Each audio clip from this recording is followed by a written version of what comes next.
નમસ્કાર મિત્રો, સ્વાગત છે તમારું આપ સૌની સિયારી ચેનલ ગુજરાતી સાહિત્ય વિદ નિકુંજ યુટ્યુબ ચેનલમાં. હું નિકુંજ પરમાર આપ સૌનું તહેદિલ સ્વાગત કરું છું.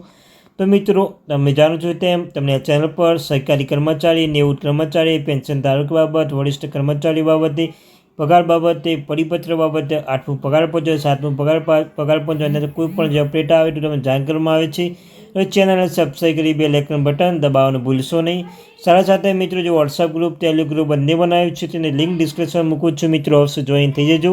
તો ચાલો વિદ્યાર્થી મિત્રો, વધારે સમય ન બગાડતા આજના વિડીયોની શરૂઆત કરું છું. તો મિત્રો, આજના વિડીયોમાં તમે કહી જો પેન્શન ધારકો અને સરકારી કર્મચારીઓ માટે સૌથી મોટા સમાચાર કહી શકાય.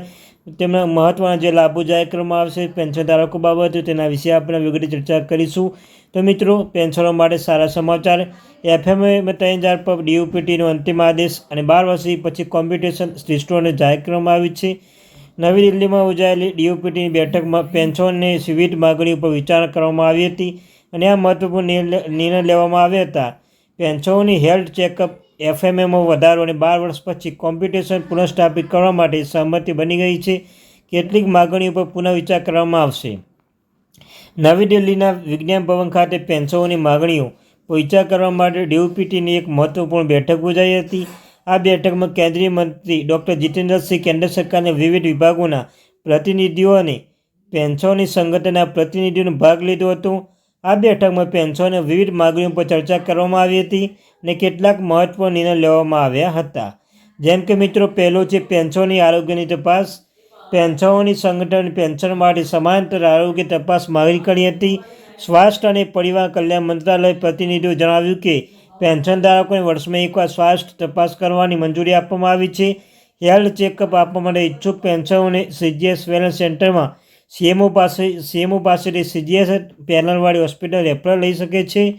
અને પેન્શન સંગઠને 65 વર્ષની ઉંમરથી પેન્શનનું 5% વધારાની માંગ કરી હતી.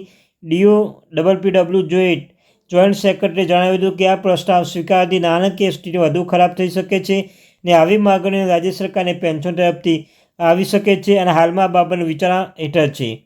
એફએમમાં વધારો મિત્રો, નોન સીજીએચ વિસ્તારમાં રહેતા પેન્શનોને ફિફ્ડ મેડિકલ એલાઉન્સ એટલે એફએમએમાં 1000થી વધારીને 3000 કરોડની માંગ કરવામાં આવી હતી. આરોગ્ય અને પરિવાર કલ્યાણ મંત્રાલય સંયુક્ત સચિવે જણાવ્યું હતું કે 7મા પગાર પંચની ભલામણ મુજબ એફએમએ 1 જુલાઈ 2017થી વધારીને 1000 કરવામાં આવી હતી.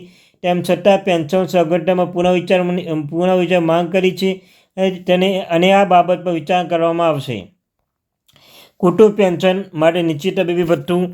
રેલવે બોર્ડ કૌટુંબિક પેન્શનમાં વિધવા, છૂટાછેડા લીડર અને અપરિણીત પુત્રીઓને ફિફ્ડ મેડિકલ એલાઉન્સ એટલે RELHS લાભો આપવા માટે પણ આદેશ જાહેર કરવામાં આવે છે. પેન્શનરો અને વરિષ્ઠ નાગરિકોને રેલવે ભાડામાં ડિસ્કાઉન્ટ મળશે. રેલવે મંત્રાલયે પેન્શન અને વરિષ્ઠ નાગરિકોને રેલવે ભાડામાં રહેતા પુનઃસ્થાપિત કરવાની માંગોને ફગાવી દીધી હતી. હાલમાં રેલવે અપંગ મુસાફરો, વિદ્યાર્થીઓ અને દર્દીઓને રાહત આપી રહી છે. પેન્શનરો, વરિષ્ઠ નાગરિકોને રેલવે ભાડામાં ડિસ્કાઉન્ટ મળશે. રેલવે મંત્રાલયે પેન્શન અને વરિષ્ઠ નાગરિકોને રેલવે ભાડામાં રાહત પુનઃસ્થાપિત કરવાની માંગણી ફગાવી દીધી હતી અને હાલમાં રેલવે અપંગ મુસાફરો, વિદ્યાર્થીઓની મુસાફરી કરી રહી છે. 30 જૂન 31 ડિસેમ્બર રોજ નિવૃત્ત થતા કર્મચારીઓને એક ઇન્ક્રીમેન્ટનો લાભ મળશે. ડીયુપીટી પ્રતિનિધિઓ માહિતી આપી હતી કે હાલમાં નિયમો સુધારની બાબત પર એટર્ની જનરલ સ્થાને પુનઃવિચારણા કરવામાં આવશે અને ઇન્ક્રીમેન્ટ આપવાનો આદેશ ટૂંક સમયમાં જારી કરવામાં આવશે. 12 વર્ષનું કોમ્પિટિશન રિસ્ટોરેશન. પેન્શન સંગઠન કેન્દ્ર સરકાર પાસે કોમ્પિટિશન સમયગાળો 15 વર્ષથી ઘટાડીને 12 વર્ષ કરવાની માંગ હતી.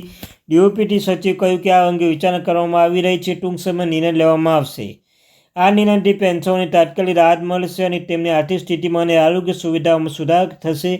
આ મુદ્દાઓ પર સરકાર દ્વારા લેવામાં આવેલા સકારાત્મક પગલાં પેન્શનના જીવન ધોરણમાં સુધારવામાં મદદરૂપ બનશે. તો મિત્રો, આવી ઇન્ફોર્મેશન માટે ચેનલને સબસ્ક્રાઈબ કરવાનું ભૂલશો નહીં.